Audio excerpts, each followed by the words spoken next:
انسان کو اللہ تبارک و تعالیٰ نے جو خصوصیات عطا کی ہیں اس میں خاص طور پر زبان اور بیان کی خصوصیت بہت اہم ہے۔ شیخ سعدی رحمۃ اللہ تعالیٰ علیہ فرماتے ہیں تا مرد سخن نہ گفتہ باشد عیب و ہنرش نہ ہفتہ باشد۔ جب تک آدمی بات نہیں کرتا اس کی اچھائی بھی چھپی رہتی ہے، برائی بھی چھپی رہتی ہے۔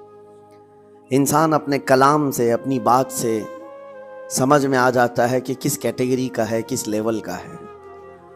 اس کی گفتگو کے آداب اس کی حقیقت بتاتے ہیں، بلکہ یہاں تک کہ اس کے نسب کا بھی پتہ لگا لیا جاتا ہے اور اس کی تربیت کا بھی اندازہ ہو جاتا ہے۔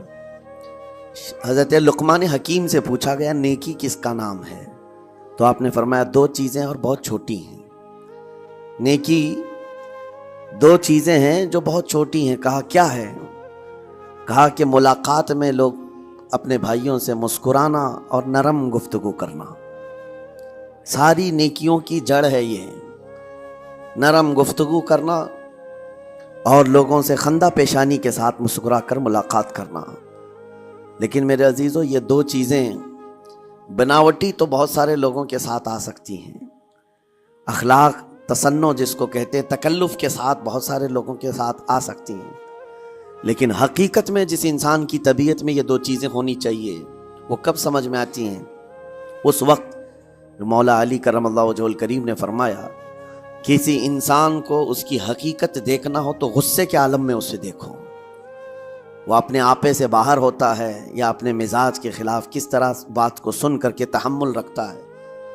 سب سے بڑا پہلوان وہ ہے جس نے اپنے غصے کو کنٹرول کیا اور اپنی زبان پر قابو پا لیا، ورنہ یہ وہ لمحہ ہے جب انسان پھٹ پڑتا ہے، جو دل کے اندر ہے سب کہہ جاتا ہے۔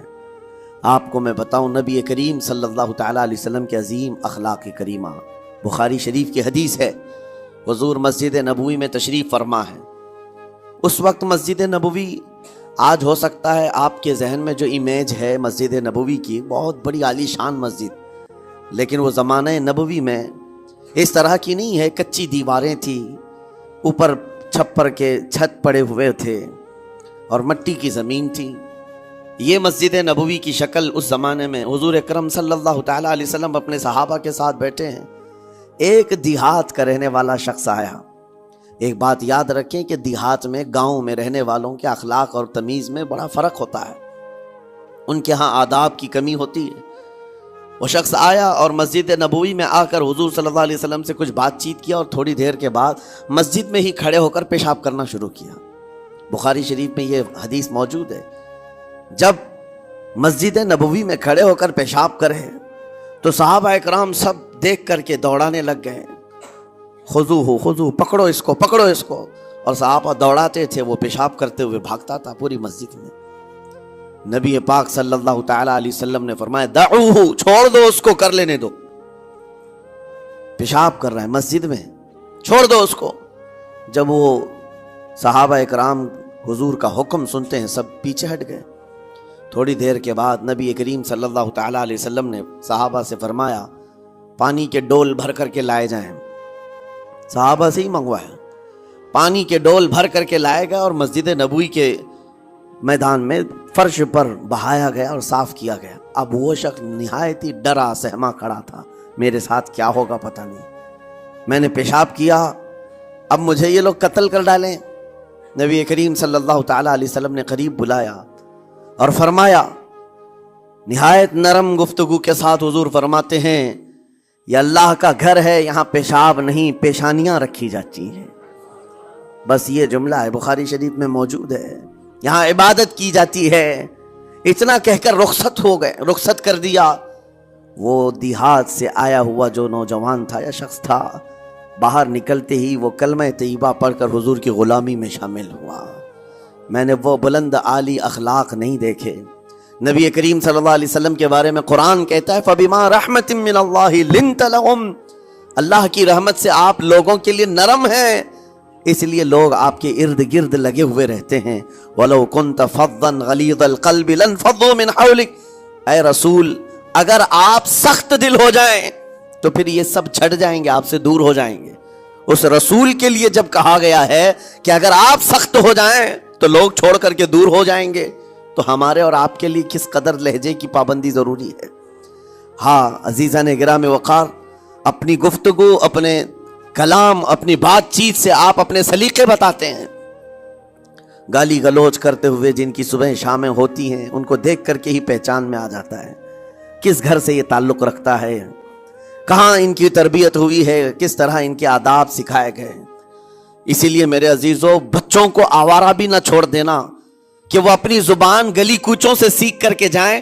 کل کو ہوگا یہ کہ اس کی زبان کی وجہ سے لوگ تمہیں تان و تشنیع کریں گے، اس کا باپ ایسا ہوگا اس لیے بچہ ایسا ہے، اس کی ماں اس طرح ہوگی اس لیے اس کی گفتگو ایسی ہے۔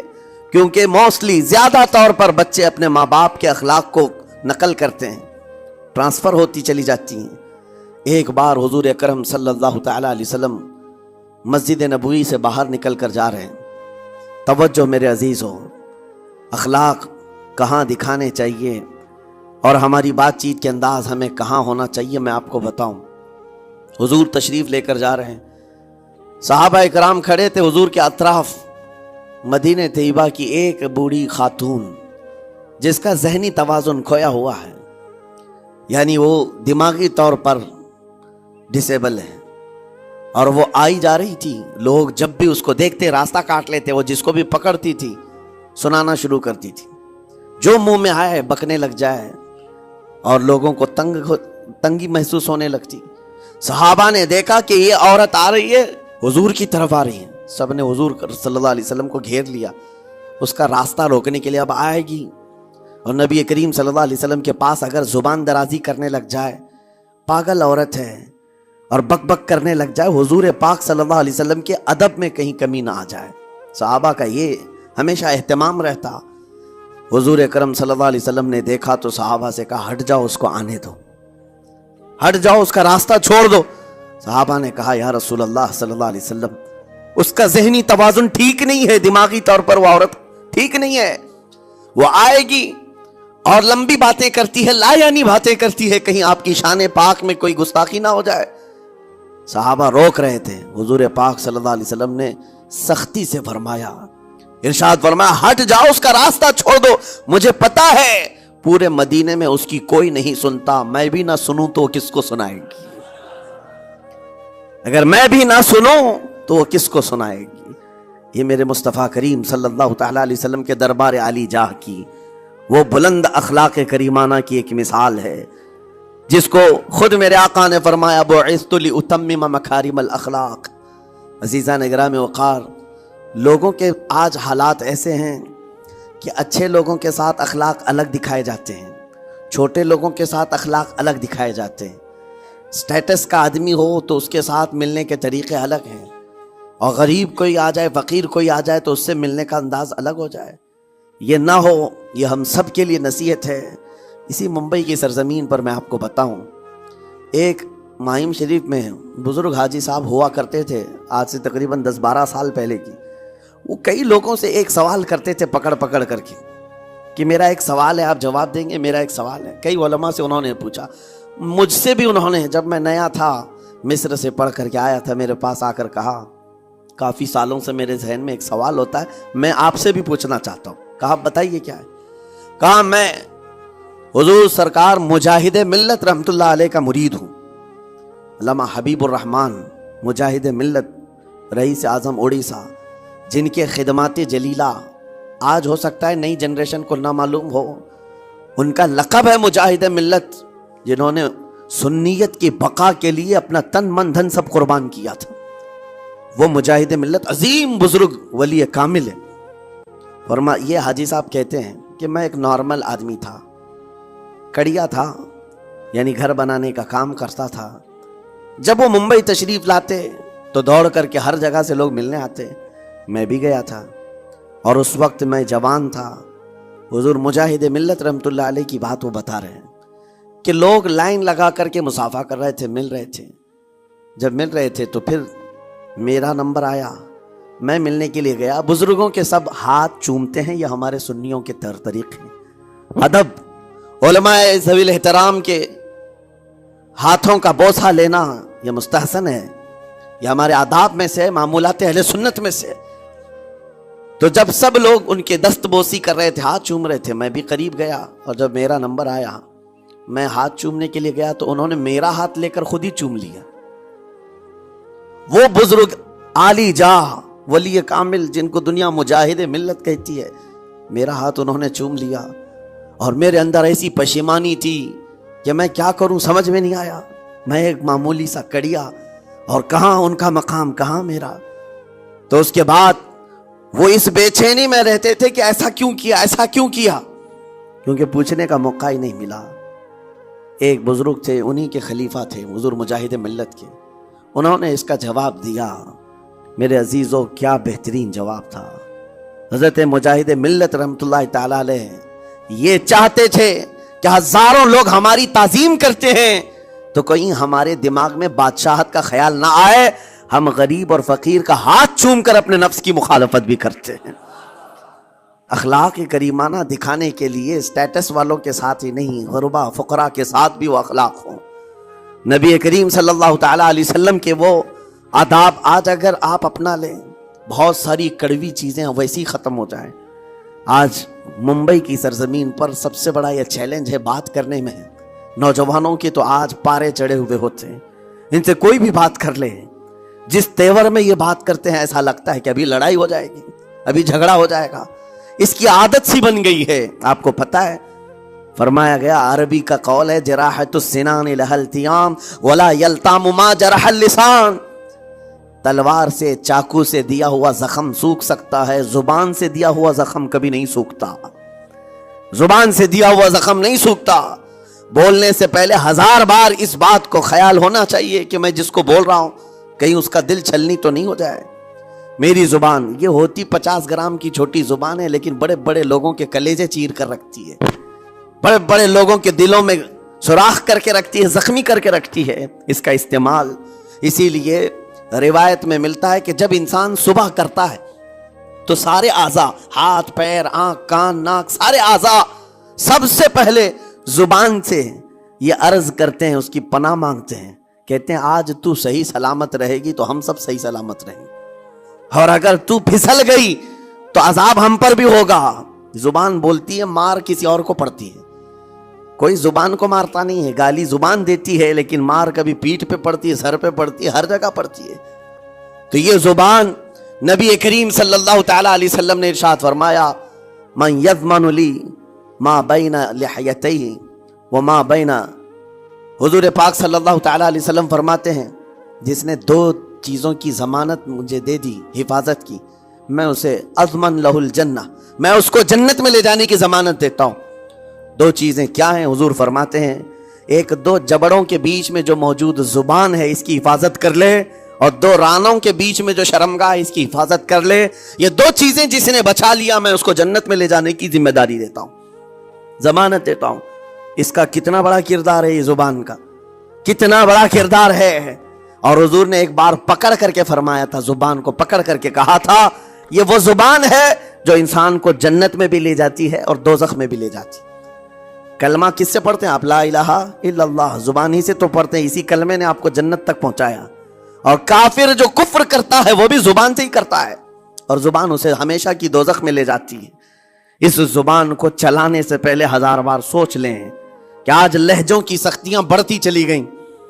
اور آپ کو پتہ ہے قرآن پاک میں رب تعالیٰ نے یہ فرمایا، وَلَا تَقُلْ لَهُمَا اُفٍّ وَلَا تَنْهَرْهُمَا، والدین کے بارے میں بچوں کو کیا کہا گیا؟ ان کو اف تک نہ کہو۔ لیکن زبان جب کھلتی ہے نا، ماں باپ کے خلاف نوجوانوں کو ہم نے دیکھا ہے گالی گلوچ کرتے ہوئے اور اتنی بری باتیں کہتے ہوئے، معاذ اللہ۔ عزیزان گرامی وقار، حضور نے تو یہ فرمایا، جس نے پلٹ کر کے اپنے ماں اور باپ کو سخت لہجے میں بات کیا یا ان کی نافرمانی کی، حضور فرماتے میرا دل چاہتا ہے کہ اس کے گھر کو آگ لگا دوں، آگ لگا دوں۔ اس لیے اس بات کو ہمیشہ یاد رکھیں، تمہارے لہجے کی سختیاں کسی کو زخمی کر دیں تو آخرت خراب ہو جائے گی، آخرت خراب ہو جائے گی۔ حضرت علقمہ رضی اللہ تعالیٰ عنہ حضور کے صحابی، حضور صلی اللہ علیہ وسلم کے صحابی، آخری وقت آ گیا تھا لیکن زبان نہیں کھلتی تھی۔ ان حضور پاک صلی اللہ علیہ وسلم کے پاس سفارش لائی گئی کہ آپ کے وہ ساتھی ہیں انتقال کر رہے ہیں لیکن زبان پر کلمہ بھی نہیں آتا. حضور تشریف لائے, دیکھا, پوچھا گھر میں ان کے کون کون ہے, کہا بیوی ہے اور ماں. ماں کو بلایا اور کہا علقمہ کے بارے میں کیا کہتی ہو, کیسا تھا؟ کہا بہت اچھا, پرہیزگار, عبادت گزار, ساری نیکوکاریاں اس کے اندر ہیں. تو پھر حضور نے پوچھا اچھا یہ بہت نیک تھا, تم بھی اس سے راضی ہو کہ نہیں ہو؟ ماں نے کہا میں نہیں راضی ہوں, میں راضی نہیں ہوں. کہا کیوں, وجہ کیا ہے؟ کہا یا رسول اللہ میرا اکلوتا بیٹا, میرا تنہا بیٹا تھا, بڑی محبتوں کے ساتھ اس کو پالا تھا, اور جب میں نے اس کی شادی کی اپنی بیوی کو لایا, اور جب بیوی گھر پر آ گئی تو میری بات کو ہلکے میں لیتا, اپنی بیوی کی بات کو فوقیت دیتا, ترجیح دیتا. اور اس وقت غالباً یہ باتیں تھی کہ زبان سے کوئی کلمہ ان کے نکلا ہوگا جو بیوی کی حمایت میں تھی, ماں کو تکلیف پہنچ گئی. کہا میرا دل گوارا نہیں کرتا, میں اس سے راضی نہیں ہوں. باقی وہ بہت نیک بندہ ہے, بہت اچھا ہے. حضور نے فرمایا دیکھو زندگی کے آخری پڑاؤ پر آ چکا ہے, روح نکلنے کو ہے, معاف کر دو. وہ بھی صحابیہ تھی, انہوں نے کہا آقا آپ کا حکم ہے یا مشورہ ہے؟ اگر حکم ہے تو پھر ماننا ہے. حضور نے فرمایا نہیں حکم نہیں, مشورہ ہے. کہا مشورہ ہے تو پھر دل نہیں چاہتا, دل نہیں چاہتا. حضور نے فرمایا صحابہ سے کہ لکڑیاں جمع کرو, آگ لگاؤ اور انہیں اٹھاؤ, آگ میں ڈال دو. آگ دہکائی گئی تو ماں کی ظاہر سی بات ہے ممتا بے چین ہو گئی. کہا ان کو میرے سامنے آگ میں ڈالیں گے؟ کہا ہاں, اس سے بہتر ہے کہ وہاں جلے گا, یہاں جلے. وہ ماں کہتی آقا آپ گواہ ہو جائیں, میں اپنے بیٹے کو معاف کرتی ہوں. ادھر معاف کیا, ان کی زبان پر کلمہ طیبہ جاری ہوا. میرے عزیزو یہ بتانا مقصود اس لیے ہے کہ زبان سے دیے ہوئے زخم خواہ والدین کو ہو, یہ معمولی نہیں ہوتے. ہو سکتا ہے آخری وقت تمہاری زبان بند ہو جائے اور کلمہ طیبہ بھی نہ جاری ہو, زبان کھلنے بھی نہ لگے, یہ حالات آ جائیں گے. اس لیے اپنی زبان کا کنٹرول برقرار رکھو. کس سے کیا کہنا ہے, ابھی میں اس کا دوسرا پارٹ بھی بتاتا ہوں زبان کے استعمال کا. یہ نرمی لہجے کے اندر ہونا بہت ضروری ہے, لیکن کچھ جگہوں پر سختی کی اجازت ہے, لیکن وہ مقامات الگ ہیں. نرم لہجہ حضور پاک صلی اللہ تعالی علیہ وسلم کے فرامین میں سے ہے. ایک بات بڑی بغداد مقدسہ میں میں نے ایک ولی پاک کی زیارت کی, ان کے آستانے پر بھی میں ابھی بیان کیا تھا. حضرت بہلول دانا مجذوب بزرگ تھے, اور بغداد کی گلیوں میں کہیں پر بھی بیٹھ جاتے تھے, اور جو جانکار تھے وہ سمجھتے تھے اللہ والا بندہ ہے. مجذوب کس کو کہتے ہیں؟ جس کی یاد الہی میں عقل فنا ہو گئی, ختم ہو گئی, اللہ کے ذکر میں اور اللہ کی یاد میں اپنے آپ کو فنا کر دیا ہے. اس کے اوپر شریعت کا قلم نہیں. ظاہر سی بات ہے شریعت کے سارے احکام اس پر ہیں جس کی عقل سلامت ہے. عاقل ہو, بالغ ہو تو نماز فرض ہے نا, عقل ہی نہیں ہے تو وہ مجذوب ان اولیاء کو کہتے ہیں.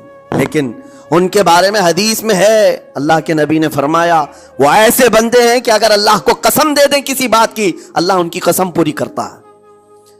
وہ بہلول دانا بیٹھے ہوئے تھے. بغداد کا ایک مشہور تاجر تھا, لیکن خستہ حال تھا, بہت نقصان اٹھا چکا تھا, خسارے میں چل رہا تھا, بزنس پورا لاس میں, اور وہ پریشان حال بہلول دانا کے پاس آیا, گڑ گڑایا, کہا کہ حضور مجھے بچا لیں, رحم کر لیں, میں تاجر ہوں, لٹ گیا ہوں, لاس میں ہوں, کچھ آپ فرما دیں, میں کیسے اس بھنور سے نکلوں.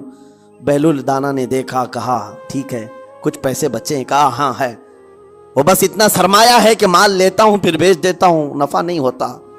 بہلول دانا نے کہا ایک کام کر, کالا کپڑا جتنا ملتا ہے سب خرید لے, پورے شہر سے کالا کپڑا جہاں جہاں مل جائے سب لے کر سٹاک کر لے. کہا جی حضور آپ نے جیسا فرمایا. گیا, جتنا سرمایہ تھا سب لگا دیا, کالا کپڑا خرید کر ایک جگہ سٹاک کر دیا. اللہ والے کا حکم تھا, لیکن ہوا یہ کہ بغداد کا معمول تھا, 8 دن گزرے نہیں تھے کہ وہاں وقت کے حاکم کا انتقال ہوا. اور جب حاکم کا انتقال ہوتا تو شہر کے جتنے بڑے لوگ ہوتے, رئیس لوگ, وہ اس کے سوگ میں, اس کے غم میں کالا کپڑا پہنتے تھے, اور کالا کپڑا سوائے اس تاجر کے کسی کے پاس نہیں تھا. اور سارے بڑے لوگ پیسوں سے اس کے پاس کالا کپڑا خریدنے آئے. یہ منہ بولے قیمت پر, جیسے تیسے جتنی قیمت پر بولے سب خرید کر لے جاتے, اور پل بھر میں ایک دن کے اندر وہ بہت بڑا کروڑ پتی بن گئے. بہت مال آ گیا. یہ بات یاد رکھیں, اللہ مال دیتا ہے, اس کے بعد پھر آزمائش بھی ہوتی ہے. مال اتنا آ گیا, اب لے کر کے مستیاں تھیں, چند دن گزرے. ظاہر سی بات ہے مال کو بڑھانے کی تمنا ہر ایک کی ہوتی ہے, کوئی یہاں پر اینڈ کرنے والا نہیں ہے دنیا میں, چاہے اس کا بزنس اربوں پر بھی پہنچ جائے, اسے آگے پہنچنا ہے.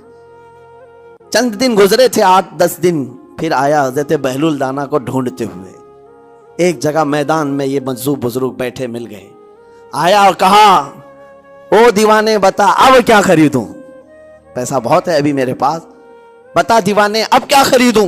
انہوں نے دیکھا, کہا کہ لہجہ تو بدلا ہوا ہے, پیسہ بہت زیادہ تھا. کہا کہ ٹھیک ہے کوئی بات نہیں, اللہ والوں کو ان سب چیزوں سے کوئی لینا دینا نہیں. آپ نے کہا مال جتنا ہے تیرے پاس سب لے کر کے خربوز خرید لے, تربوز خرید لے, جس کو کلنگڑ کہتے ہیں, تربوز پورے خرید لے. اس نے کروڑوں کی جائیداد پورے تربوزوں میں لگا دی, سب تربوز خرید کر سٹاک کر دیا ایک جگہ. اور اس کے گمان میں یہی تھا کہ چند دن گزریں گے, کوئی ایسا ہی حادثہ ہوگا جب تربوز منہ مانگی قیمت پہ لوگ خریدیں گے اور میں بیچوں گا.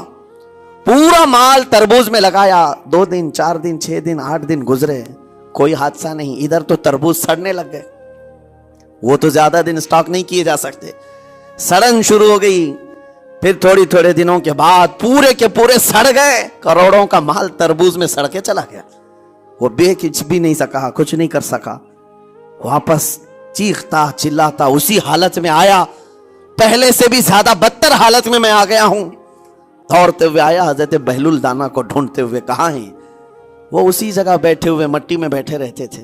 قریب آیا اور کہنے لگا کہ آپ نے میرے ساتھ ایسا کیوں کیا بہلول؟ بہلول دانا نے کہا کیا ہوا؟ کہا میں تو لٹ گیا, تربوز میں پیسے لگائے آپ کی وجہ سے اور پورے سڑ گئے. بہلول دانا نے کہا میں نے تو کچھ نہیں کیا, پہلے تو تجھے نفع ملا تھا وہ تیرے لہجے کی وجہ سے, اب خسارہ ہوا ہے تیرے لہجے کی وجہ سے. پہلے جو آیا تھا بات کرنے کے لیے اس وقت تیری تمیز الگ تھی, تیری تہذیب الگ تھی, اخلاق الگ تھی.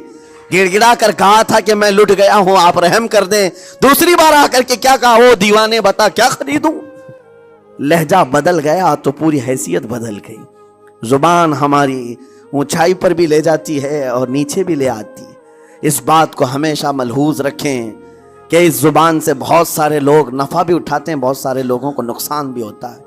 لیکن ساتھ میں یہ بات بھی عرض کروں, نرم گفتگو کرنے کا عادی ہر ایک کو ہونا چاہیے. نرم گفتگو کرنے کا عادی ہر ایک کو ہونا چاہیے. اس کی نیکیوں کی علامت ہے, اس کے اخلاق کی علامت ہے. لیکن ساتھ میں امام شافعی رحمت اللہ تعالی علیہ نے یہ بھی فرمایا, چاہے جتنی بھی نرم طبیعت ہو انسان کی, اللہ اور اس کے رسول کے لیے غیرت ہونی چاہیے. اللہ اس کے رسول کے خلاف بات سنے تو پھر نرم لہجے کا استعمال نہ کرے, پھر وہ بزدلی کہلائے گی, وہ بزدلی کہلائے گی. آج میں ایک بات یہ بھی بتا دوں, بہت سارے لوگ یہ سمجھتے بھی ہیں. ابھی چند دن قبل میں ماررہ مطہرہ میں بیان کیا اخلاق کے, اولیاء کرام کے مذہب و مسلک پر, اور پچھلے 15 سالوں سے میں نے بہت سارے خطابات کیے ہیں اخلاق پر, معاشرے کی برائیوں پر. لیکن ابھی چونکہ چند دنوں میں جلسے پروگرام بہت سارے ہو گئے اور عظمت ناموں سے رسالت پر زیادہ گفتگو ہونے لگی, تو لوگوں میں ایک امیج الگ بیٹھی ہوئی. اور ابھی ہم نے اخلاق حسنہ پر گفتگو کیا کی. 8 دن پہلے ایک بزرگ نے مجھ سے پوچھا, ایسی بھی تقریر کرتے ہیں آپ ایسی بھی تقریر کرتے ہیں, یعنی نرم گفتگو بھی کرتے ہیں؟ مطلب یہ ہے کہ ہماری امیج ایسی بنا کر رکھیں کہ ہم ہر وقت چلاتے ہی رہتے ہیں, ہر وقت للکارتے ہی رہتے ہیں. میرے عزیزوں, میں یہاں پیغام دینا چاہتا ہوں, ہم قرآن کے اس آیت پر عمل کرنا چاہتے ہیں جو مولا نے فرمایا اشداء علی الکفار رحماء بینہم. مومنین کی شان ہے, صحابہ کی شان ہے, وہ کافروں پر سخت ہوا کرتے ہیں اور مومنوں کے لیے نرم دل ہوا کرتے ہیں. زبان کی نرمی ایمان والوں کے لیے ہے, زبان کی نرمی محبت مصطفیٰ کے لیے ہے, عاشقان مصطفیٰ کے لیے ہے. ساتھ میں زبان کی سختی کفار و مشرکین کے لیے ہے, گستاخان رسول کے لیے ہے. اور اگر یہ چیز نہیں آئی تو پھر آپ سمجھ لیں نیک اس وقت نہیں کہلائے گا آدمی. بعض لوگوں کو ایسا لگتا ہے نرم بات کرنا چاہیے, نرم گفتگو بالکل صحیح ہے, یہ اخلاق ہے. لیکن اگر ایسے مقامات پر جہاں تمہارے نبی کو کوئی گالی دے رہا ہو، رب کی شان میں کوئی بھونک رہا ہو، اس وقت تم کہو کہ اخلاق ہے، نرم بات کرنا چاہیے، یہ بے غیرتی ہے، یہ بے غیرتی ہے۔ تمہاری بیوی کو اگر تمہارے سامنے کوئی چھو دے اور اس کے بعد تم ہنس کر کے اس سے کہو ٹھیک ہے جائیے صاحب، آپ کو کہا جائے گا بے غیرت آدمی، بے غیرت آدمی ہے۔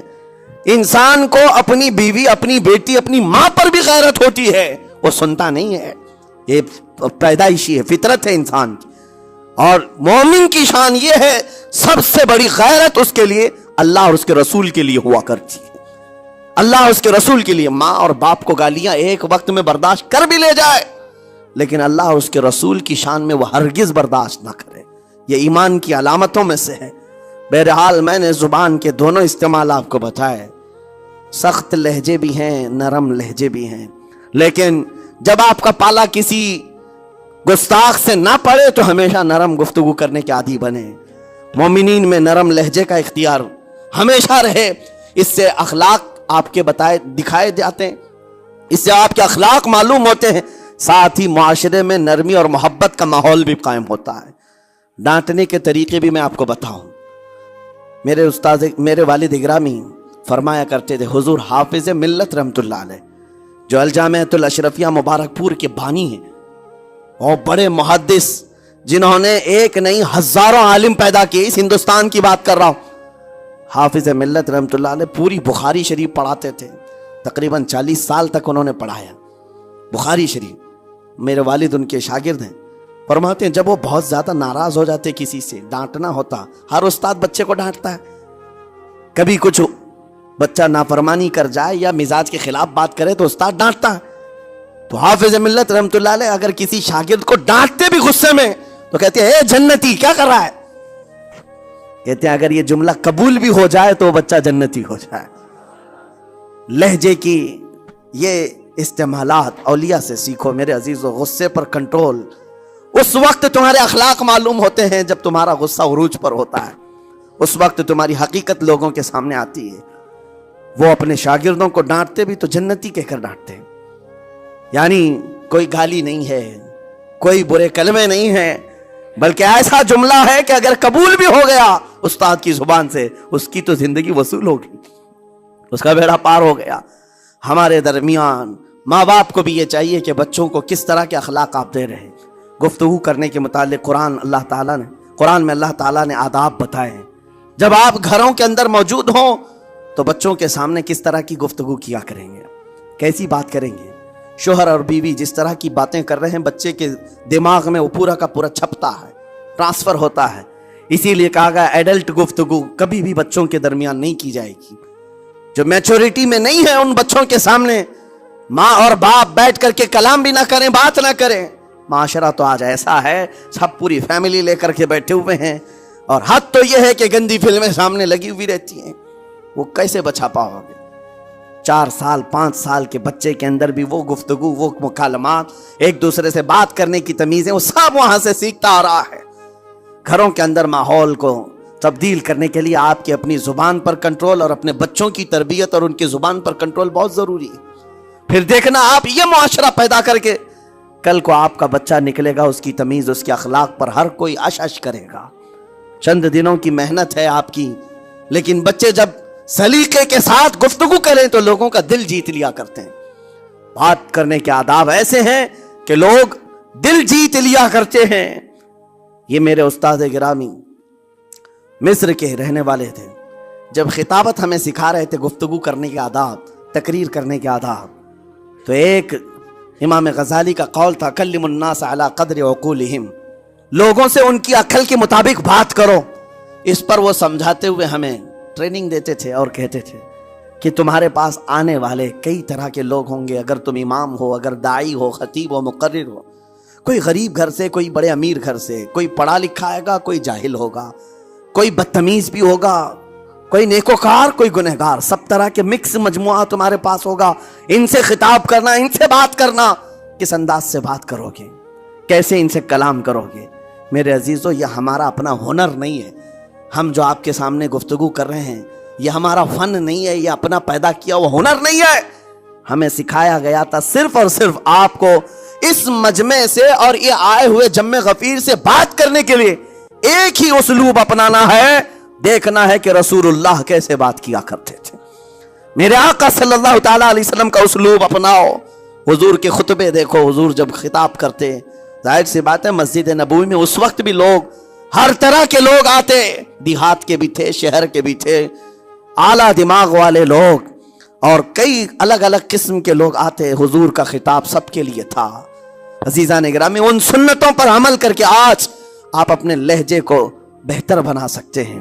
بس میری گفتگو کا خلاصہ یہی ہے کہ اللہ تعالیٰ ہمیں زبان کا صحیح استعمال عطا فرمائے، ورنہ یہ زبان کی سختیاں اور اس کی کڑواہٹ ہمیں دوزخ میں بھی لے جاتی ہے، دوزخ تک لے جا سکتی ہے۔ اللہ تعالیٰ اس کی مکاریاں، اس کی عیاریاں اور اس کی شرانگیزیوں سے ہم سب کی حفاظت فرمائے۔ ساتھ میں یہ بھی میں بتا دوں، وہ زبان پاک نہیں بولتی، وہ زبان پاک نہیں بولتی جو حلال نہیں کھاتی۔ یہ بھی بزرگوں نے فرمایا ہے، یہ زبان پاک نہیں بولتی جو حلال نہیں کھاتی، اسی سے ہر کچھ گزرتا ہے، اندر پیٹ میں جاتا ہے۔ حلال لقمے اس سے گزارو تو زبان پاک بولے، اللہ کا ذکر کرے اور تمہیں زبان میں وہ لذت آنے لگ جائے، لیکن اس سے حرام لقمے گزارتے رہو گے، اس کے لہجے کی سختیاں بھی آ جائیں گی، اس کے اندر کڑواہٹ بھی آ جائے گی، گالی گلوچ، یہ سارے استعمالات یہ زبان کرنے لگ جائے گی۔ کیوں؟ اس سے حرام لقمے جو گزارے جا رہے ہیں۔ اس چیز کا بھی خیال ضروری ہے۔ زبان کو جس طرح کا پیٹرول دو گے ویسی چلے گی یہ گاڑی، جس طرح کا ڈیزل اس کے اندر ڈالتے ہو، حرام یا حلال، یہ بہت معنی رکھتا ہے۔ اور ایک بات یہ بھی سن کر کے چلے ہیں کہ حضرت سلیمان علیہ السلام کے زمانے میں ایک مناظرہ ہوا تھا علماء کا۔ بعض لوگوں نے کہا کہ انسان کی ایک جماعت تھی، انسان کی زبان افضل ہے، منہ افضل ہے، اس لیے کہ وہ اللہ کا ذکر کرتی ہے۔ بعض نے کہا کہ نہیں، انسان کے پیچھے کا مقام اچھا ہے، اس سے بہتر ہے۔ یہ دونوں کی تکرار میں حضرت سلیمان علیہ السلام کے پاس بات آئی، آپ بتائیں۔ تو ان سے پوچھا تم اتنی بڑی بات کیوں کہہ رہے ہو؟ اس کے پیچھے کا مقام اچھا ہے، کہا کہ اس لیے کہ وہ صرف نجاست نکالتا ہے، وہ صرف نجاست نکالتا ہے، وہ مقام غلاظت باہر کرتا ہے، غلاظت اندر لیتا نہیں۔ زبان غلاظت اندر بھی لیتی ہے، حرام کھاتی بھی ہے، لوگوں کو زخمی بھی کرتی ہے۔ ان علماء کی دلیل تھی۔ تب آپ نے فرمایا بات ٹھیک ہے، جس انسان کا زبان پر کنٹرول نہیں، حرام کھاتا ہو اور بد کلامی کرتا ہو، گالی گلوچ ساری چیزیں کرتا ہو، آپ نے فرمایا اس سے بہتر اس کا پیچھے کا مقام ہے۔ اور جو انسان کنٹرول رکھتا ہے، حلال کھاتا ہے اور لہجے کی نرمی رکھتا ہے، ظاہر سی بات ہے اس کا منہ ہی افضل ہے، اس کی زبان افضل ہے۔ اب یہ تو فیصلہ سب کا ہے، کس کو کیا چیز اختیار کرنی ہے۔ عزیزان گرامی اوقات، یہ بہت بڑی بات ہے جو میں آپ کے سامنے کہہ رہا ہوں۔ زبان کو اگر کسی دوسری جگہ سے کمپیئر کیا جائے تو لگتا ہوگا نرم، یہ بالکل اچنبے والی بات ہے، عجوبے والی بات ہے، یہ کون سا کمپیریزن ہے؟ وجہ یہی ہے، بعض لوگوں کو ہم نے اتنا گندا بولتے ہوئے دیکھا ہے، اس سے بہتر ہے کہ وہ نہ بولیں۔ لوگوں کو زخمی کرتے ہیں، کسی کے مقدسات پر حملے کرتے ہیں۔ اللہ تعالیٰ ان کے زبان کی شرارتوں سے ہماری حفاظت فرمائے، اور کریم خدا ارحم الراحمین مولا اس چیز سے بھی ہمیں حفاظت فرمائے۔ قیامت کے دن کچھ لوگ صرف اس لیے پکڑے جائیں گے کہ وہ کچھ نہیں بولتے تھے، لیکن وہ جن کے ساتھ رہتے تھے وہ بولتے تھے، وہ لوگ بولتے تھے، اور ان کی وجہ سے یہ خاموش رہنے والا جو ساتھ میں تھا اسے بھی جہنم میں لے جایا جائے گا۔ اور وہ اس دن کہے گا پکار کر، یا ویلتا لیتنی لم اتخذ فلانا خلیلا، اے کاش میں فلاں کی دوستی نہیں کیا ہوتا تو اچھا ہوتا، آج میں بچ گیا ہوتا۔ اپنے ماحول کو بچاؤ، جہاں زبان کی خرابی دیکھو اپنے آپ کو بھی بچاؤ اور اس ماحول سے بھی اپنے کو دور رکھو۔ اللہ کی بارگاہ میں دعا ہے مولا تعالیٰ اس زبان کو خالص اپنے ذکر میں لگائے اور اپنے حبیب پاک کے ذکر میں لگائے۔ مولا تعالیٰ ہم کو زبان کی بد کلامیوں سے محفوظ و مامون فرمائے۔ وآخر دعوانا ان الحمدللہ رب العالمین۔